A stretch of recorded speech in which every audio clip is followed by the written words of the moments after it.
আমাদের এই ক্লোনাকেলটি টাউনে, যেই টাউনের আজকে আমি বসবাস করি দীর্ঘ 28 বছর।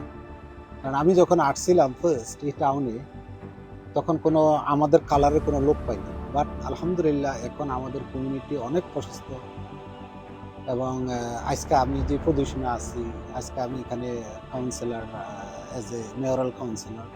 আলহামদুলিল্লাহ আগামী বছর মেয়রের চেয়ে নিতেছি ফুল মেয়র and as a রাষ্ট্রের oath commissioner as well as the piece commissioner. তো এই জিনিসগুলোর দিক থেকে যদি এখানে আরো আমাদের কমিউনিটির লোকজন যদি একটু চেষ্টা করে, শুধু যে এই দেশে আসছি আর্থিকের জন্য শুধু অর্থের পিছনে ঘুরে, তাহলে আমি মনে করব যে এজ এ সোসাইটি হিসাবে মানে আমরা যে আমাদের আইডেন্টি যে বাংলাদেশি, আমাদের যে মেধাকে মনে হয় যেন আমরা একটু পিছনে রেখে দিই। সেই জন্য আমি বলবো সব সময় যে যেখানে থাক না কেন, যে অবস্থানে থাক না কেন, কিছুটা সময় হলে যেন ব্যয় করে লোকাল কমিউনিটির সঙ্গে। এই জন্যই আমি বলবো আজকে আমি এই পর্যায়ে আসার মানে অনেকটাই আমি নিজে স্টাডি করে এইটুকু ফিগার আউট করি যে এই দেশের সমাজের সঙ্গে চললে আপনার কখনো লস হবে না। আপনি প্রথমত এজ এ মুসলমান আপনি দিনের দাওয়াত দিতে পারবেন, দ্বিতীয়ত হলো আপনি তাদের সঙ্গে মিশলে আপনার কালচারকে আপনি তুলে ধরতে পারবেন, এজ ওয়েল কমিউনিটির বিভিন্ন সমস্যা থাকলে সেটাকে আপনি উন্মুক্ত করে দিতে পারবেন এবং সেটার যে কোনো সমস্যার জন্য তাদের সঙ্গে একত্রে বৈশা সমাধান করতে পারবেন।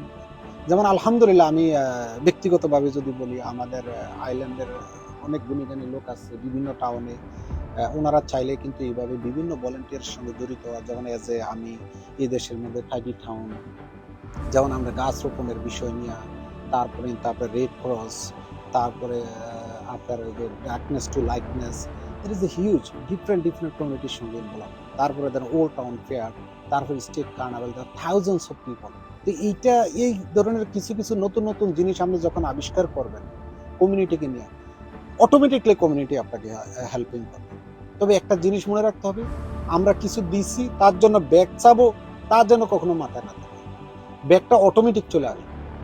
আমাদের কালচারের সঙ্গে আরো বেশি ইনভলভ হতে হবে, এজ ওয়েল এজ তাদেরকে বুঝতে দিতে হবে, তাদেরকে নিয়ে যেতে হবে।